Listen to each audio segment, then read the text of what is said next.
All right, today we're going to dive into something called Nefro Fit. It's an Ayurvedic formula that, according to our source material, offers a pretty different way of looking at kidney health. So let's break down how it's all supposed to work. So, here's the big question on everyone's mind. Can something as ancient as Ayurveda really offer a solution for a modern problem like kidney failure? The material we're looking at today certainly thinks so. Let's dig in and see what the argument is.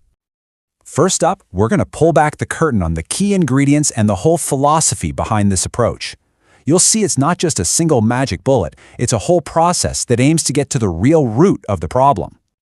So what's at the core of all this? It's a formula called Nefro Fit, and its star players are some pretty well-known Ayurvedic herbs. You've got Neem, Pipal, Giloy, and Gokshur. They're mixed with 13 other herbs to create what the source says is a really powerful synergistic effect. Okay, so where does this all start? The first, and maybe the most important step, is all about blood purification.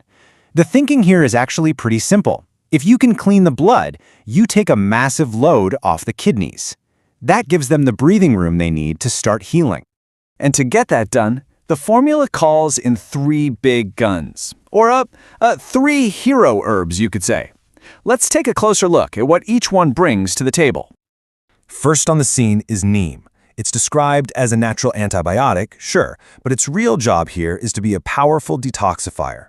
It actively goes in and clears out all those nasty toxins from the blood, which right away eases the burden on your kidney's filtering system. Next up is Pipal. Now this one is packed with antioxidants and flavonoids. Think of those as the good guys that fight off damage. They help make the blood even purer and are said to help get your overall circulation in balance. And rounding out our purification trio is Giloy. This one has a cool two-pronged attack.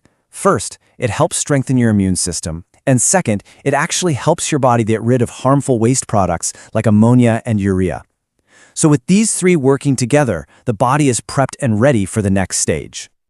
Okay, so now that the blood is cleaner and the kidneys aren't so overworked, the game plan shifts. The focus moves directly to the kidneys themselves. The goal now? To start repairing them on a cellular level and basically wake them back up.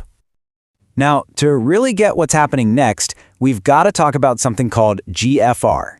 It stands for Glomerular filtration rate, which sounds complicated, but it's not. Think of it like a report card for your kidneys. It's just a number that tells you how well they're doing their main job, filtering waste. A higher GFR is exactly what you want. And this is where our next herb, Gokshur, steps into the spotlight. According to the source, Gokshur is the key player that is believed to directly help improve that GFR number. And for anyone watching their kidney function, that's a pretty huge claim. And this is really the name of the game, right? Seeing that GFR number not just stop dropping, but actually start to climb back up, that's the sign that would suggest the kidneys are really getting better at doing their job. But wait, there's more. Gokshur apparently does a couple of other really important things.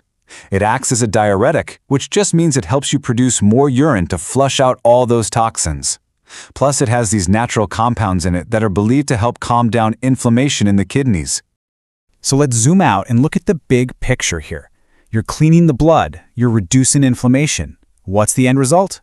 Well, by lowering all that toxic load and stress, you give the nephrons, those are the teeny tiny filtering units inside your kidneys, a chance to basically reactivate and get back to work. But, and this is a huge but, the herbal formula can't do it all alone. The source material is super clear on this. You have to be an active part of the healing process. This is where your diet and your lifestyle come into play in a major way.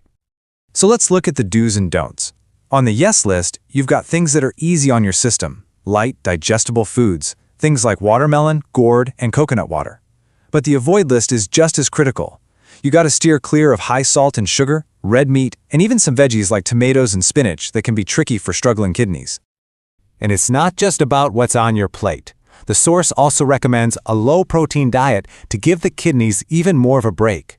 It also suggests regular yoga and pranayama for overall well-being, and, this is a big one, doing what you can to keep your routine as stress-free as possible. Now here's a really important warning from the source. It says to avoid allopathic pain relievers unless you've talked to your doctor. Why?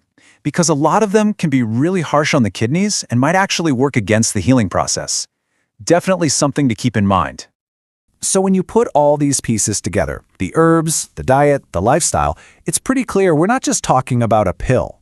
What's being presented here is a complete, holistic therapy. It's about combining medicine with your own actions to support your body's natural ability to heal. And this quote from the source really just sums up the whole philosophy perfectly. The idea isn't to just paper over the symptoms, it's to get right to the very root of what's causing the problem in the first place. All right, so let's do a super quick rundown of the whole game plan. You purify the blood, you wake up the nephrons, you work to normalize those key levels like creatinine and urea, and the ultimate goal? To naturally restore the kidney's function.